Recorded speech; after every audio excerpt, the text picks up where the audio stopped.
Hey, hello, good evening, everybody, and welcome into a Friday edition of KC Sports Tonight. I am Mark Poulose as we get you ready for a big weekend ahead here in the Kansas City sports scene. We have so many things going on. We actually have Neil Jones out, who is in Lawrence. He's going to be live in our 6 p.m. news. That's why you don't see him here today, because it's a big deal going on in Lawrence, guys. I don't know if we can really kind of talk about how much historical perspective this needs, but for the very first time in history of the University of Kansas, the Jayhawks are hosting a super regional at the NCAA baseball tournament. The Jayhawks are set to host the Oklahoma Sooners out at Hoagland Ballpark, with the winner of that series going to Omaha to the College World Series, something I don't think any KU baseball fan, if you maybe told them before the season, Omaha, I don't think they would have believed you. But internally, I think they believed, and look at what's happened. They swept their regional that they just hosted up there in Lawrence, and now they are taking on the Oklahoma Sooners. Now, guys, I just want to give you a heads up. Since this is a solo edition of KC Sports Tonight, I do have some notes here. We are going to go through these. If there are some questions that you guys want to ask, put those in the comments.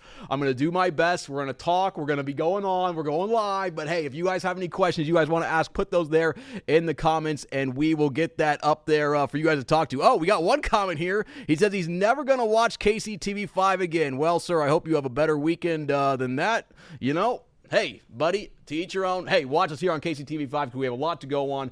But what we're going to start here with are the Kansas Jayhawks hosting the Oklahoma Sooners there in that super region. Now, something I really want to talk about is just how Dan Fitzgerald has really transformed this program. It really has been unbelievable what he has done out there in Lawrence, Kansas, kind of turning KU, I don't want to say it is early, but into a baseball school. Get this, guys. KU is just the second team in the last 20 years to host its first NCAA regional and super regional in the same season, with the last team doing that was Illinois back in 2015. So obviously more than a decade since this has happened, and KU has done this with kind of a different type of roster. They have a lot of junior college transfers, and they have a lot of kids that can really hit the ball. But the way that Kansas is constructed, you got to kind of look at maybe their best players. Look at shortstop Tyson LeBlanc. What did he do in that regional where KU hosted Northeastern? They hosted Arkansas. They hosted Missouri State. Who was the best player in that regional? I think you can make a big argument that was Kansas leadoff hitter and starting shortstop Tyson LeBlanc. Clutch hits,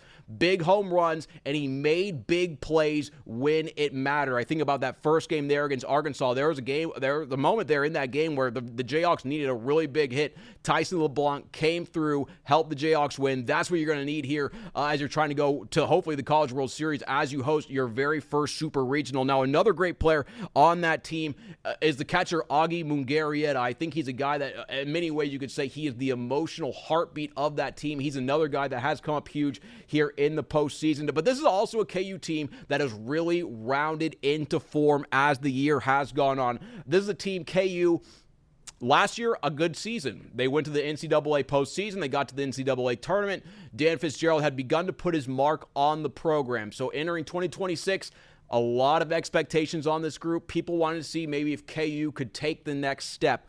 Early returns, it was rough for the Jayhawks. There really is no beating around the bush for that one. KU started the season with 8 losses in its first 18 games. They were 10-8 to start the year. But guys, get this. Since then, the Jayhawks have only lost 8 games in their last 43, going 35-8 over their last 43 games. So this is a KU team really playing some of their best baseball, and I really want to, they're taking on Oklahoma here for the right to go to the College World Series. Now, this is maybe a juncture where KU baseball fans, they don't really know. This isn't a place they've been as a program, as a community, as a school.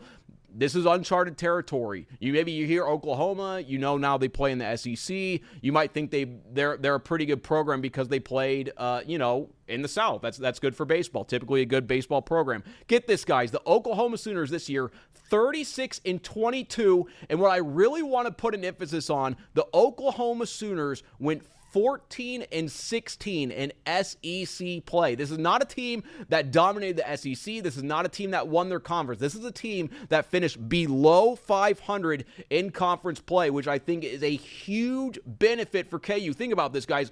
When you're in super regionals, you're in the top 16 teams in the country. These are the teams that want to go to Omaha. These are the teams that have likely won 40 games in a college baseball season. Anytime you win 40 games in a college baseball season, you've done really, really well. Oklahoma, yes, they did get to this point. They did win their regional. We have to respect that. Oklahoma, though, 14-16 in the SEC. That is red flag number one about that team, and that is certainly something I think that Dan Fitzgerald and this KU coaching staff is telling this group. Like, don't look past them, but this is a team we can match up with. This is a team that we can beat. And then fact number two here is that KU, they won the Big 12 regular season and tournament title. They were the first team to do that since Texas back in 2009. Now, I know some teams have left the conference. I know Texas isn't in it. I know Oklahoma isn't in it anymore. But to win the Big 12 regular season and the Big 12 tournament title, that's a very big step for Dan Fitzgerald, for KU and this program. So KU, I mean, we could say so many good things about this team. They set the school record with 45 wins this season. And hopefully they can surpass, they tied that. So if one more win, they're going to set a new record. Dan Fitzgerald, obviously, the Big 12 Coach of the Year. So big things going on up there in Lawrence. So this series is Saturday and Sunday. If a Game 3 is necessary, that will be on Monday. So on Saturday, KU's throwing out Dominic Vagley. He's the one that started the Game 1 of the regional for Kansas last Friday when they beat Northeastern. He's a guy, big fastball, big slider, good pitcher. KU's throwing him out there, trying to get that number one. He's going up against a lefty from Oklahoma, a lefty by the name of Cord Rager, R-A-G-E-R. He's a Rager, baby. He has a 4-3 record, 5.74 ERA this year, so maybe KU can maybe rock that guy, Cord Rager, when he comes into Hoagland Ballpark. We know there's going to be more than 4,000 screaming KU fans in there, and we also know that KU plays a lot better at home. This is the team, when they got the opportunity to host a regional, it was kind of dicey. They had they did win the Big 12. If they didn't win the Big 12 tournament, it was going to be dicey. But, they got the 15 seed, they got a host. And after they got that opportunity to host, what did they tell the media? That was important to us because we are a much different team at home. We are a much better team at home because we play in front of such a raucous environment. So good news there for KU. They're very excited for that. And then on Sunday, KU is going to throw out right-hander Mason Cook. He came up huge also in that regional. That was last weekend out there in Lawrence. So KU obviously trying to build on that. I know there's a lot of excitement in Lawrence. If you guys want to hear some of the stuff that's going on up there, Neil Jones is going to have a live report coming up in our 6 p.m. news, and we also have his other ones on there on KCTV5.com if you want to take a look. So that's what's going on there. First time for everything. Shout out to KU Baseball. Very cool to see how Dan Fitzgerald has helped elevate that program and get them there. Now 2 wins away from going to Omaha, just a quick trip up I-29.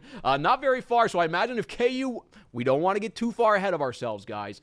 Postseason baseball, even if against Oklahoma, 14-16 in the SEC, it's going to be tough. But if KU wins, I can imagine Omaha is going to be full of crimson and blue, making the trek up to I-29, up to Omaha to see what's going on out there. All right, guys, that's not the only big thing going on here in the local area because it's June, it's Friday, it's almost 90 degrees outside. It is hotter than heck out there. But guess what, guys? It's going to be a cool night on the ice. Mavs country, let's ride. It is a playoff hockey night right here in Kansas City. Your Kansas City Mavericks, the champions of the Western Conference and the ECHL, are hosting the Florida Everblades, the champions of the ECHL's Eastern Conference, in Game 1 of the Kelly Cup Finals. Now, all season long, you guys have heard me say the KC Mavericks are the best team in the league. They have more wins than anybody. They're among the top in goals, and they're also among the top in not allowing goals. They've been an absolute juggernaut this year. But the same thing can pretty much be said about the Florida Everblades, maybe even more so if we take into the past. This year, Florida was the number 1 team in the East. They won the Eastern Conference. They were the best team in that conference. Now, Florida last year did not make it to the Kelly Cup Finals. But guys, let's take a look at the Kelly Cup Finals 2022, 2023, 2024. Who won the Kelly Cup Finals those years? The Florida Everblades. They went on a three-peat. Last year, 2025, they didn't get to the finals. But, guys, this is one of the premier franchises in the ECHL that the Kansas City Mavericks are welcoming out there to Cable Dahmer Arena. So, guys, it's going to be a tough one. But if I were the KC Mavericks, there are plenty of reasons to go into this game with extreme confidence. Number one, you and Florida both have more wins than any other team in the playoffs this year. You guys have both kind of romped your way through with 12-2 records to get to this point of the season. Now, number two, the Mavericks just wrapped up the best regular season in the league. They're the Brabham Cup champions, best record in the league. They had 55 wins in the regular season, 115 regular season points. That was tied for the third most in ECHL history. So, yeah, did the Mavericks have a good season? Yes. But historically, think about how good that is. There have been tons of seasons there in the ECHL. The Mavs just had the third best regular season in league history. And this year they also had a .799 winning percentage, which was the highest among the ECHL, the level they play at, the AHL, which is the level of their affiliate, the Seattle Krakens, and then also the Coachella Valley Firebirds, who are the AAA team basically of their NHL team, the Seattle Kraken. That .799 winning percentage was the best in those levels of hockey, AHL, NHL, and ECHL. And the Mavericks had to play, I'm going to say it, with a target on their back almost the entire season. From almost day one of this season, the Mavericks held first place in the ECHL. And think about everything that the team has gone through this year. I mean, obviously they play with that target on their back. They want to play really well. This was a team that had to endure a league-wide strike that went on this year. Now, the Mavericks, they're one of the premier organizations. They're a team that a lot of players want to play for. They're a team that had more returning players than any other team in the league. So is this a team that necessarily had some of the issues we were hearing about in the ECHL? No, but this is a team that's one of the best teams out there, taking on the Florida Everblades tonight. Going to be a tough one. Now, the Mavericks, guys, I'm going to tell you, they have some of the best names in all of sports. Listen to this. Head coach and general manager Tad O'Had. Yes, that's his name. T-A-D space O''H-A-D. Tad O'Had. Literally one of the best names in sports. If you can find a better one, put it in the comments. We'll put it online. We'll say it out here. Again, guys, if you have any comments, anything, whatever you want, put it in the comments. We'll do our best to get it answered. Tran Nguyen, thank you for saying, I love Kansas City. We love Kansas City, too. We love you guys here on KCTV5. But Tad O'Had, ECHL Coach of the Year. He's the winningest coach in franchise in Kansas City pro hockey history, and he was the ECHL All-Star coach, guys. He's so good. He's such a good head coach, but in addition to being a head coach, he's the general manager of the team. I've kind of talked to some people around that organization because the Mavs, they have been really good for several years. I was kind of trying to, what is the secret sauce of this Kansas City Mavericks organization? Obviously, they have a tremendous arena in Cable Dahmer Arena. They have a tremendous fan base, and all of you guys, the fans here in Kansas City. But what they have that truly separates them is head coach Tad O'Had. Because, yes, he's very, very good as a head coach, but I think his superpower, and I think this has kind of been acknowledged around the league, and you see by the players that are on the KC Mavericks, is his scouting eye, his talent acquisition eye. Tad O'Had is an elite evaluator of talent, and that's why the KC Mavericks really have become so good and such a stable franchise, stable winner, I really should say, over the last couple of years, is because that Tad O'Had really knows the type of player that he's looking for,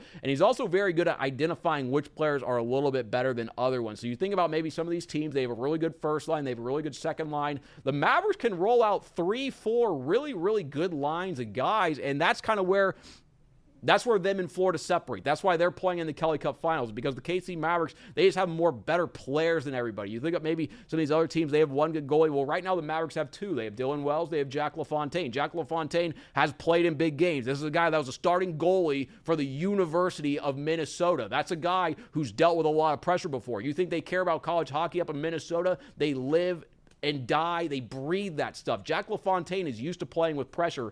The Kelly Cup Finals, obviously a very, very big stage. The Florida Everblades, a very, very good team. We'll have to see how that shakes out. But tonight, Game 1 of the Kelly Cup Finals out there at Cable Dahmer Arena. There are still tickets available. You can go to kcmavericks.com. I would really recommend checking out one of those games. And boy, if you've never been out there, it's a heck of a time. And I'd have to imagine, excuse me, allergies getting me, but I would have to imagine if your very first KC Mavericks game was in the Kelly Cup Finals, it doesn't get much better than that. The Mavs games are already fun, but the Kelly Cup Finals, when they're playing for a trophy, when they're playing for a league title, That's where all the juice is. We're going to have a recap of that coming up tonight on our KCTV5 News at 10. We will also have a recap of Game 2 tomorrow night on our KC Sports Tonight over-the-air broadcast at 10:35 p.m. with Neil and myself. All right, but we have 2 more topics to talk about in about 15 minutes before we close into our 6 p.m. news. But we have to talk, guys,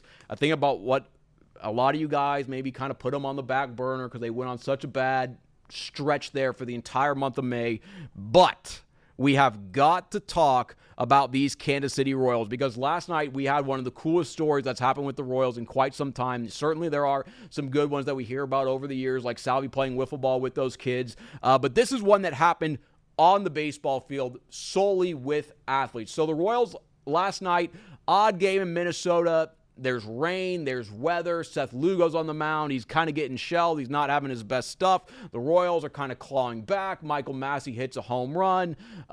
There's a rain delay for more than an hour because of rain and lightning in the area. Things are happening, and that really all kind of sets the stage for this incredible, incredible story. So we're going to start now. Put that story on pause about the Royals game. Now we're going to go talk about AAA Omaha because yesterday the Omaha Storm Chasers, interestingly enough, the Storm Chasers, which is exactly what this guy did, chasing the Storm up to Minneapolis, they were playing a AAA game, and there was a guy named Josh Rojas, who's kind of a veteran, kind of bounced been in the big leagues, but is he a superstar player? No. The Royals had him in the minor leagues. He's playing with Omaha. He plays about 4 or 5 innings in that game. Gets the call. Hey, buddy, we're taking you out of the game because you are going to the big league. So Josh Rojas packs his bag, gets out of the stadium, gets out of Dodge, goes to the airport. I think he actually had some travel miscues. I don't really know because right now we're live on the stream. But eventually gets his self to Minnesota. Lands from what I can see here in the Royals game notes. So he started his day going 1 for 3 at AAA Omaha. He was the leadoff hitter in Columbus, Ohio, but he exited the game in the 5th inning, went to the airport. Yes, they confirm. The Royals do confirm. Josh Rojas then missed his 3 p.m. flight and had to wait at the Columbus airport. Oh, boy. I feel sorry for you. I have family in Columbus. I've waited in that airport. Okay, Columbus, he had to wait from 3 p.m. until 8 p.m. Got on the 8 p.m. flight to Minneapolis. That one landed 9 p.m. Then he arrived at Target Field about 9:45 and had the Royals game-winning hit at 10:30 p.m. That's okay, guys, so get this. I kind of gave away the story there. But Josh Rojas flies to Minnesota from playing in AAA, lands there at 9 o'clock, gets to the ballpark at 9:45. Then guess what? Matt Quatrero taps him on the shoulder and says, hey, buddy, why don't you go take some swings, go down in the cages. You're going to hit. You're going to be a pinch hitter tonight. Comes in, he pinch hits, drives in two RBI, gives the Royals the lead, and he started his day out there in AAA. That is not a story that you think you're going to be able to tell. So shout out to you, Josh Rojas. You were the hero the Royals needed last night, and you helped them pick up the victory. So how about that? A very, very unlikely hero, Mr. Josh Rojas, starting his day in AAA Omaha. At Columbus, ending his day as a celebrating a big win there with the Kansas City Royals, which brings me here to our last point. The Royals, guys, have a chance to go streaking. That's right. For the very first time since the very first week of May, the Kansas City Royals have a chance. I can't even believe this is a real sentence. For the first time since the beginning of the month of May, the Kansas City Royals have a chance to win 3 games in a row. Tonight, they're taking on the same team they played yesterday, the Minnesota Twins. And the good news is that Michael Wacha, the Royals' best pitcher so far this year, is on the mound. He has a 4-3 record with a 3.23 ERA. He will be opposed by right-hander Zebby Matthews. Zebby, Z-E-B-B-Y.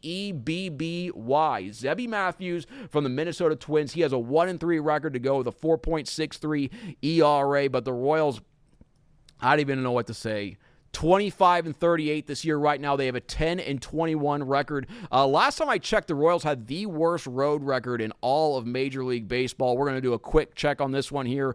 10 wins is the fewest in the American League on the road, and it is also the fewest in the National League. So again, the Royals still remain the worst road team in Major League Baseball. But gosh, what do we even say about these guys? The Royals, here's a positive spin. So yes, since the calendar has flipped to May, the Royals, they've won 3 of their last 4. And that's obviously coming off a 6-game skid. So here they are in the month of June with a 3-1 record. That's something that you want to hear. Here, I don't think is what you want to hear. So the Royals started the year 19-21. Kind of floating around 500. They had that swoon, and they kind of got back, and we thought, hey, now the Royals are going to go on their run. They're kind of going to get it together, and this is going to be a team that's going to compete for a playoff spot. This is going to be a team that, internally they really have big expectations. They thought they were going to do big things this year. And then what happened? After May 10th, they have gone 6-17.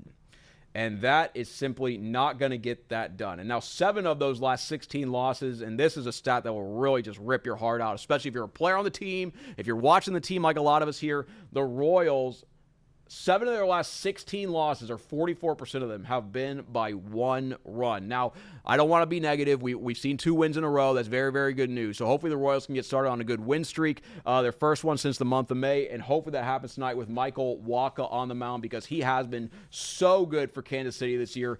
Sorry.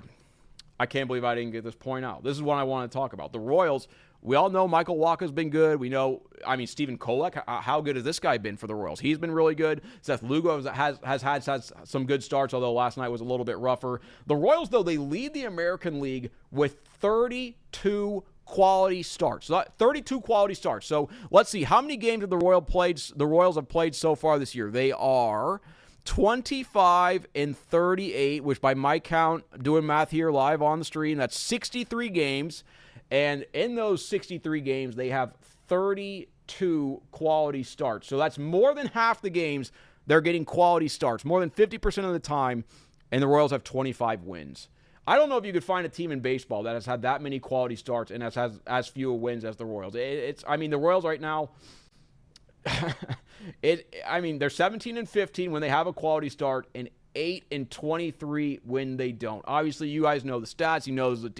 Your eyes have not lied to you. You guys have seen the games. This team cannot score. And when they get on the base paths, they run into outs. Sometimes they make really bad plays in the field. And then oftentimes, when they do everything right, they get to the bullpen and the bullpen blows it. But maybe they're turning the page because here they are in the month of June with a 3-1 record and kind of turning things around. So, yeah, hasn't been great for the Royals. Do they get their first 3-game win streak since the first week of May?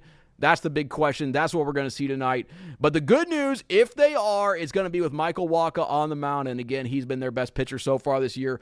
All right, guys, that's a look at KC Sports tonight. It was a solo edition today. We have Neil Jones out in the field. He is up at Lawrence as KU is getting ready to host their first ever super regional in school history. They hosted their first ever regional last week and swept that one. So Neil's going to have a live report from Hoagland Ballpark coming up at 6, probably about 6:15 p.m. So if you want to tune in, watch that. We'll have you covered there, and we'll also have you covered with the KC Mavericks, who are playing in the Kelly Cup Finals. We'll have that game tonight. Covered on KCTV5, but you will be able to watch it over the air on KSMO. That's channel 62. Also, since the Mavericks, good thing I actually brought this up, since the Mavericks are playing today on KSMO, if you want to watch the KC Monarchs baseball out at Legends Field, they're taking on the Gary South Shore Railcats. That game at Legends Field is going to be on channel 5.2, our sub-channel. So tonight, the KC Mavericks Hockey Kelly Cup Finals League Championship, KSMO.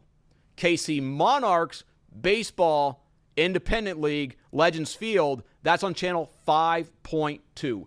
But guys, that's a look at KC Sports tonight here on this Friday evening. Big weekend on tap here on the KC Sports scene. We'll have you covered everywhere on KC Sports tonight. But until then, until we meet again, make it a good one, everybody.